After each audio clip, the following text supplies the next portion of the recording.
Welcome back to another episode of Back to the Futures, the official podcast of the Futures League, presented as always by 78 Sports. I'm Owen Shattuck. He's Matt Ferreira.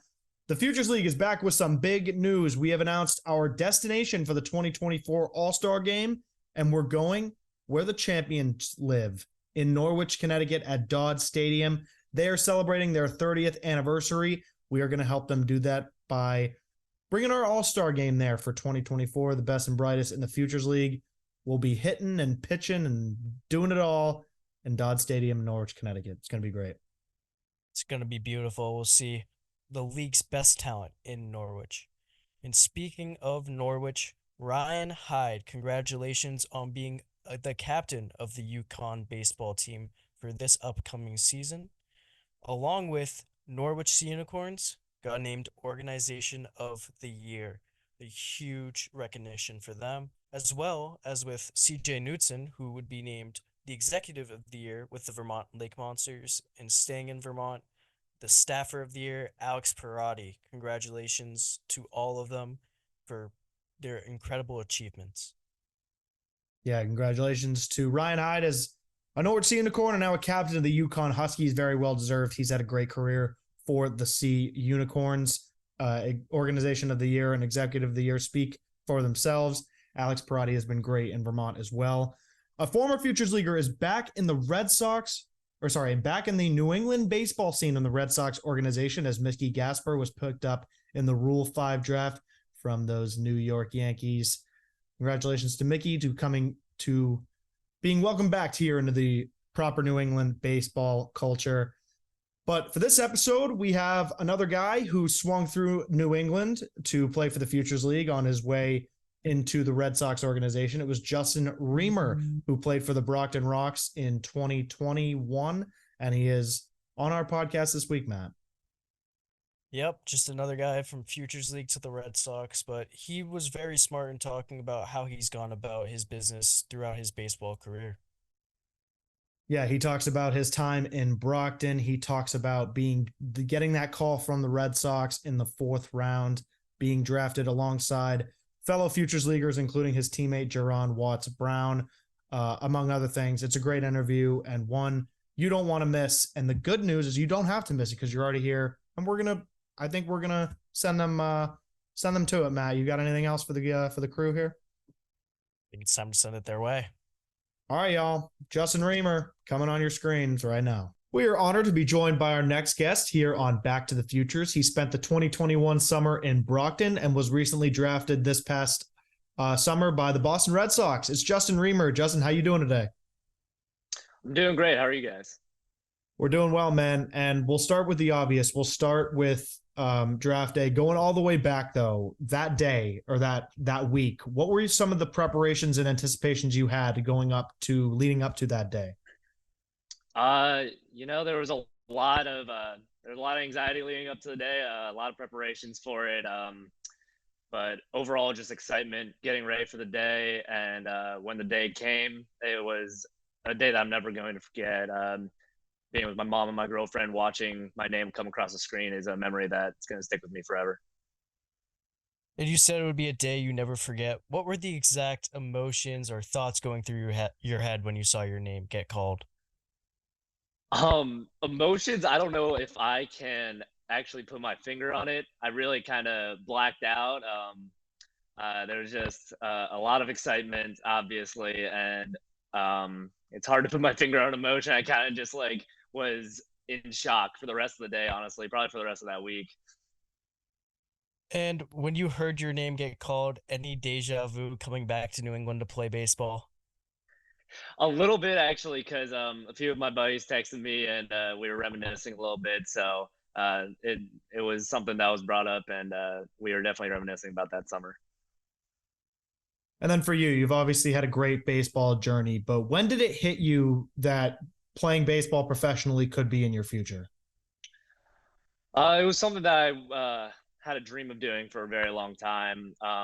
Ever since I can remember when I was really young, going to Nationals games back in DC. It's something that I've always dreamed of becoming one day. And kind of as I was going throughout college, it's just something that was always in the back of my mind, something I was always working towards, another step in my journey that I was looking to take. And thankfully, I got the call that day. And before you got drafted, we mentioned it off the top. In 2021, you spent your summer in New England, in Brockton, playing Futures League baseball for the Brockton Rox. What was your time like in the Futures League?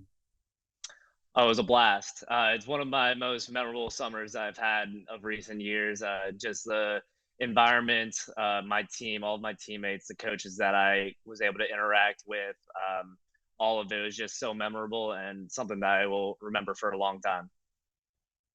And for you personally in Brockton, you hit 291 in 27 games. How did you feel coming out of that summer?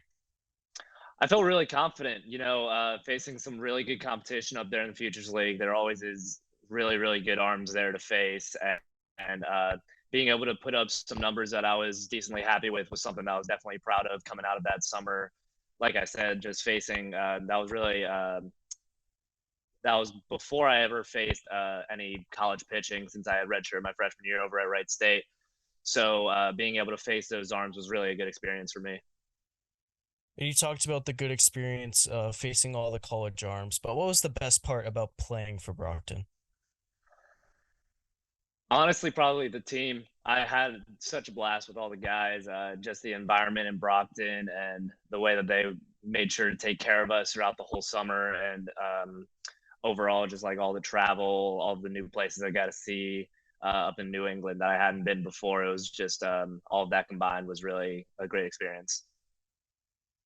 And you talk about the guys. You were not the only guy from that 2021 Brockton team chosen in this past draft, as Jerron Watts Brown went the round before you to the Toronto Blue Jays. Do you guys stay in touch at all? And what was it like hearing your teammate's name just before your name was called? We do, yeah. Duran's a great guy, great teammate, great player. Obviously, we kept in touch for sure, and seeing two Rocks up there on draft day was something special and something that all of us remember. But it was great seeing him up there. He deserved every bit of it. Hardworking kid, great athlete. Just he deserved all of it. Yeah, and you mentioned it earlier. That competition that year was crazy, and the amount of 2021 guys we heard on draft day this past year was crazy. What does it say about the level of competition and the culture that the Futures League has to offer? I think it's kind of based on what I said earlier. It's just like when you go there, you're going to face some of the best arms, not only in New England, but in the nation. You know that all the teams are going to have good players on both sides of the ball. And I knew that coming in. I was very excited to come in on that summer and know that I was going to be facing all of those good arms and seeing my fellow teammates also be able to ball out. So I think it says a lot about just like the consistent competition that the Futures League puts up every year. And it's just great. It's a great experience for anybody who gets to go there for a summer. And then you said it earlier, the competition was great, and you had never faced competition like that before because you went to Brockton before going to Wright State. What specifically about your mechanics or about your approach to the game, to the plate, changed because you came into the Futures League, because you faced this elevated competition? I think I learned a lot about myself that summer on a baseball side of things. There was a lot of things from my hitting perspective that I worked on a lot, just starting to see consistently higher velos than I saw in high school. Like you said, that I hadn't seen really any live college pitching much other than some scrimmages and stuff. But I think getting used to that velo and just the overall speed of the game, everything moves a little bit faster. Making a transition, whether that's from high school to college, college pro ball, everything always speeds up a little bit. So I think throughout that summer, I kind of got my feet under me and started figuring out how to approach each at bat, and that kind of led to more and more progression as I was at Red State. Yeah, and your progression was clear and evident as you were named an All-Star in 2021, the first of our two All-Star games in New Britain in 2021. What was it like being part of that All-Star experience? Probably the most memorable part of the whole summer. I loved New Britain. They always had an amazing atmosphere up there. And just being around all the guys from the league kind of in that non-game scenario is really great. Like meeting a lot of the other guys throughout the All-Star game, all of those great players I was able to play alongside with that I wasn't just playing against like I was the rest of the season. It was really great being able to interact with them and interact with some of the other coaches as well. But like I said, New Britain's a great environment. I really loved playing there, and that All-Star game was something special. Yeah, that was certainly a fun All-Star game. And one of the aspects of our All-Star game that we've highlighted multiple times on this podcast is the fact that you guys get a real opportunity to play in front of major league scouts. Obviously, that certainly benefited you among the other guys. But what was it like playing in front of those scouts, and how did you prepare for that? That was really my first time. I would say that I played in front of major league scouts. That was really my first experience with that. And I went into the game. Obviously, I knew that they were going to be there, but I tried to maintain as much composure as I could. Obviously, I had some excitement, had some nervousness, and that's all part of it. And I've always felt like that whenever I'm nervous, I feel like that kind of fuels my game. So I don't really try to make myself stop being nervous or anything like that. So I just kind of let it burn a little bit and just use that to focus myself for the game. Hold on, we'll get right back to the Futures, but first, we want to share a message from our friends at 78 Sports. Do you have kids playing baseball or softball? We all know practice time is limited, especially here in New England, not to mention the cost of lessons and cage time can add up very quickly. Save yourself time and money by giving your kids what they need to work on their game at home. Our friends at 78 Sports can help you put together the perfect at-home training setup. Whether you want to start small with just a tee and a net, or looking to set up a full cage with turf and a pitching machine, they have you covered. And I've used their stuff before. I've seen their facilities. They definitely cover everything. The team at 78 Sports design and install hundreds of at-home and commercial sports training facilities. So let them help you find the perfect setup for your space. Visit the 78 Sports website at 78sports.com. That's SEVENTY, the number 8, sports.com. For a limited time only, by just mentioning Back to the Futures, you'll receive a 10% discount off your order. That's SEVENTY, number 8, sports.com. Now, back to your regularly scheduled programming. And I want to transition to college a little bit. You talked about being a red shirt. What was that process like, and how did you come to that decision?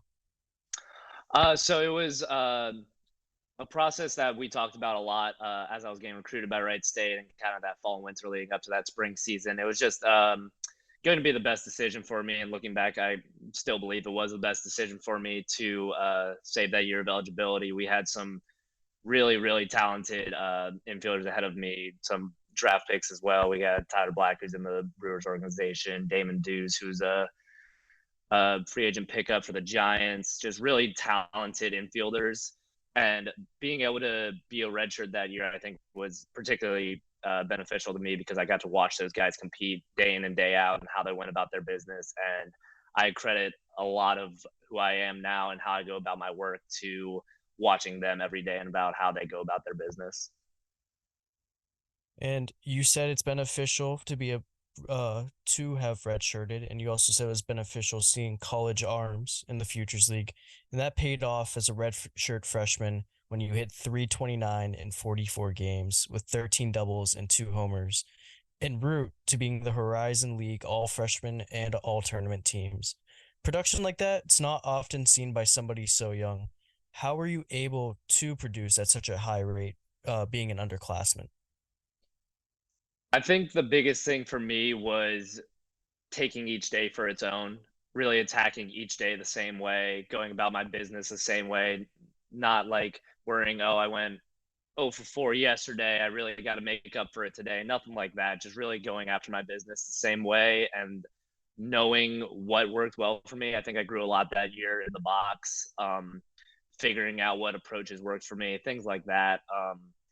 I really think that just going in there every day with a fresh mind and doing the same things that I do every day, knowing that it would set me up for success was something that helped me a lot. And after your first year, you would play both second base and shortstop. What is that like, and what are the similarities and differences in the positions?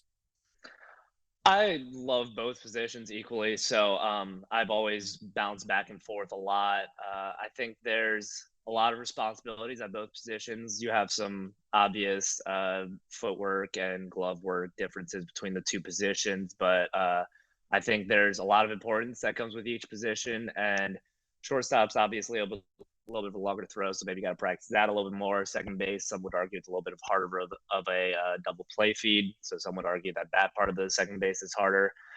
But I think that overall, like, if you have good footwork and like things like that, I think that's a similarity. It's just like if you have the footwork, if you practice your craft at either spot, you're going to have success in either one. As a follow-up to that, you played both positions, so this is kind of, I guess, not foreign to you, but it makes more sense to you than some of the other guys on the infield. But the new rule in the MLB with the shift, they changed that rule to, kind of allow infielders to stay more on the infield and provide and take the shift away. What are your thoughts on that? And number one, and number two, how do you adjust to that as someone who plays both shortstop and second base? I haven't been able to play in a game with the shift rule yet, obviously, but I really think that for me personally, I'm looking forward to seeing how it affects me. I'm not really sure how it will. Only very few times I would in college, like we would have a full shift on that would have been affected by that rule. So being in the position where I really didn't shift much in high school or college or any of my levels of baseball, didn't shift that dramatically, I think I'll be able to adjust all right. But it's definitely something I'm interested to see how it continues to affect the game. But so far, it looks like it's affecting it well. So from general positions to specifically at Wright State, you guys had a great year. You were part of the NCAA playoffs last year. Did you know that this team was going to be as good as it was going in, or did you kind of just follow the wave and see what happened? This past season, I did know. We had such a great core group of guys over there. Just everybody worked so hard at their role, and we all were pushing for the same goal. And I think that was so important going into that year.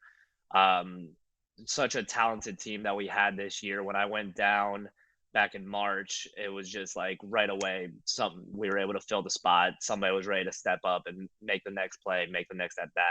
And I think seeing us continue to bounce back, like from early on in the fall, like bouncing back from difficulties and like coming together as a team, I knew that this team was going to be very special, and we all ended up being very, very good, and it was very fun to watch.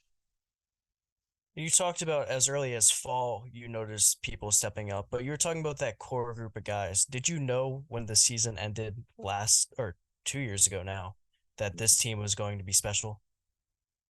I did. I knew that the core group of guys that we had, like I had said, were going to step up. I knew that everybody had the same goal in mind. Leaving that regional, that previous year, we all right away had the same goal in mind for the next year. We were going to make it back to a regional. We were going to compete.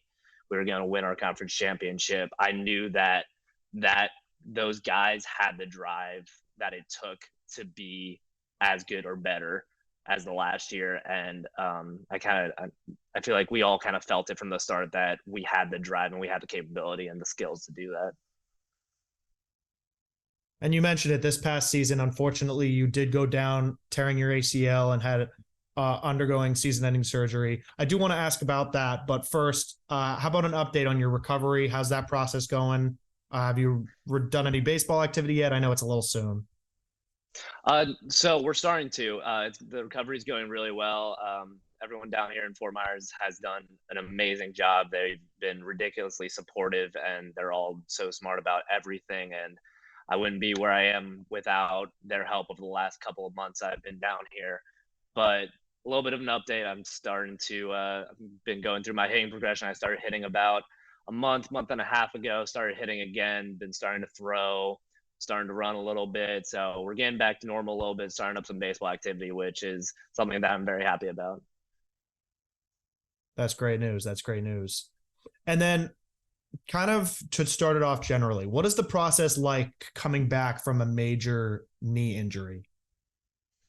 It's taxing. I think if you ask anybody, everybody will give you the same answer. It's taxing physically, but even more so in a lot of cases, it's taxing mentally. It's taking people who have gone through a surgery like me away from the game that they love for an extended period of time, and a lot of work has to be put in those however long the recovery time is. For me, it's 9 to 12 months.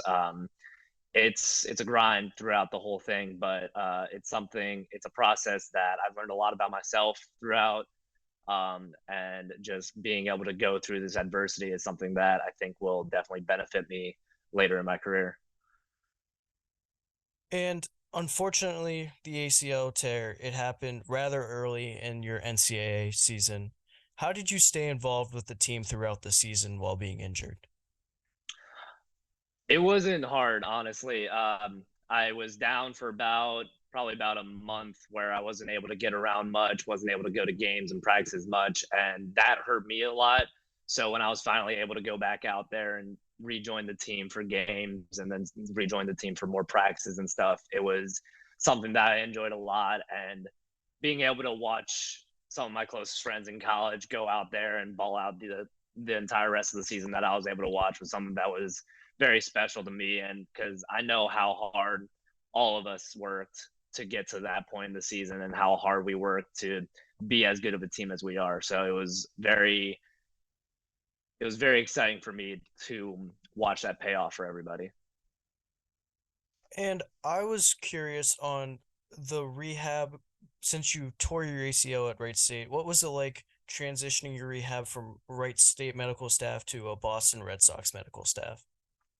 It was very smooth.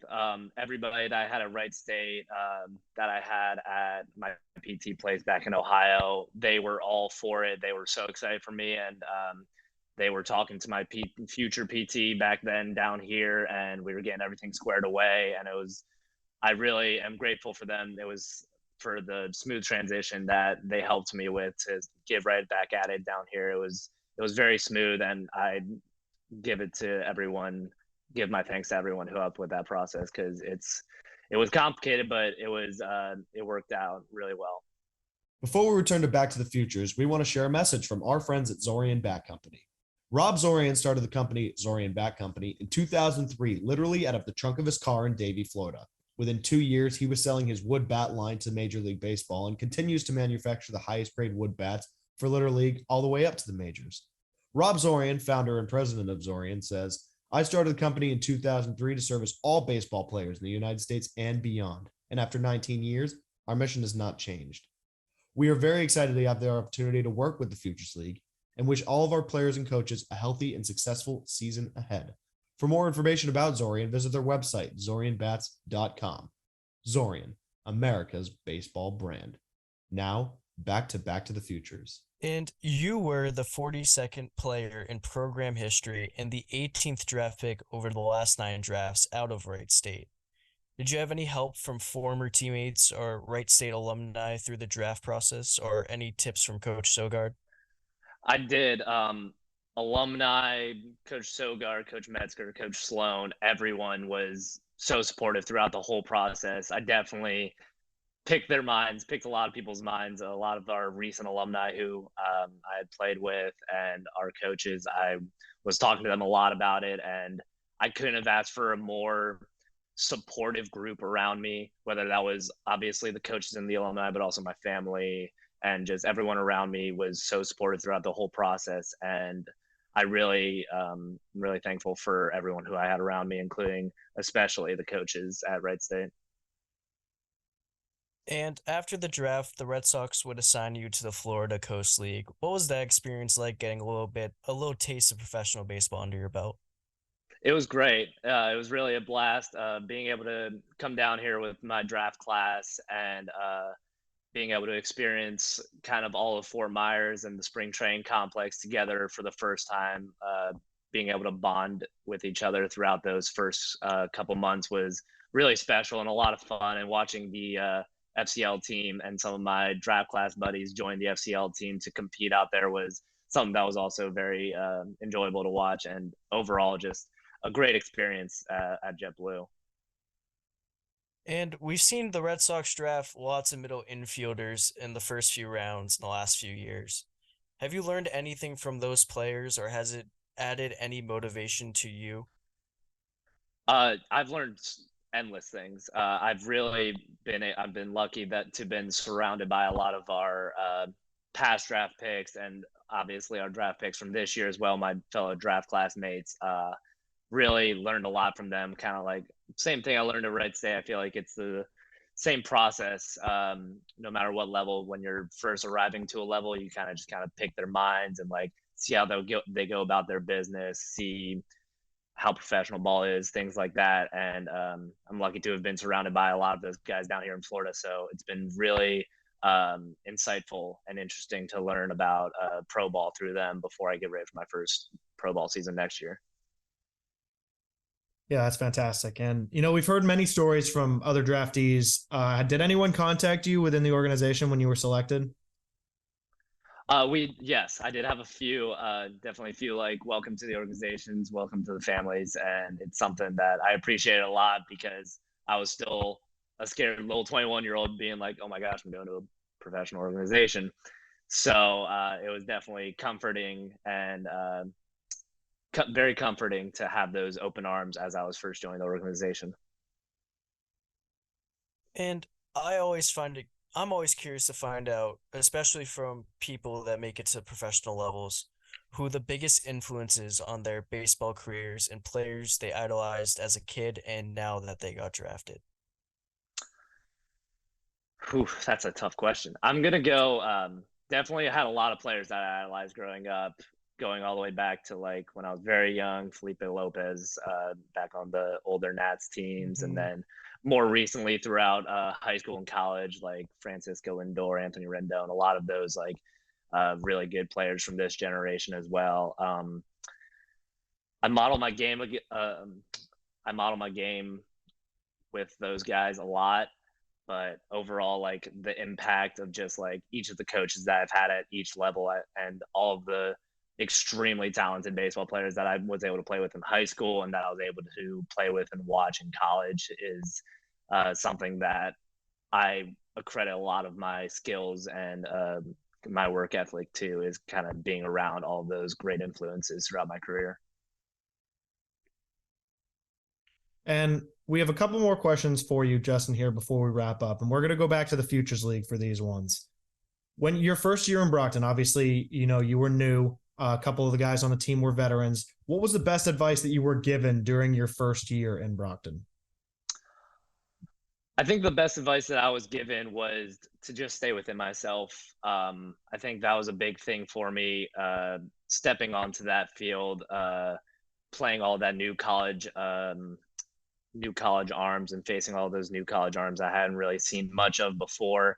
I think being told that and like having the internal comfort to just keep playing the game that I know, it's still the same baseball, it's still the same pitch coming in, being able to have that comfort and just let my game play was something that was super helpful as I was starting in that summer.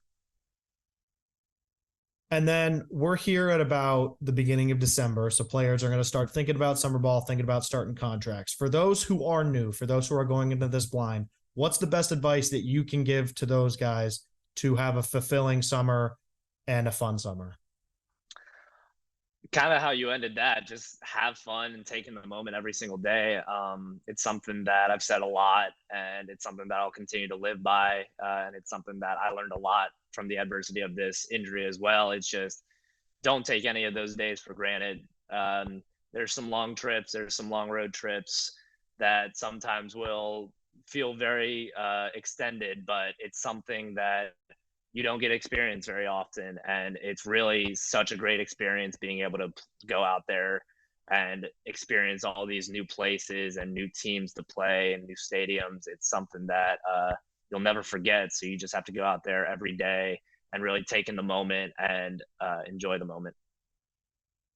That is great advice from one Justin Riemer. And one final question. I know we talked about it a little earlier. You're back to hitting. Do you have a target date for full baseball activity yet?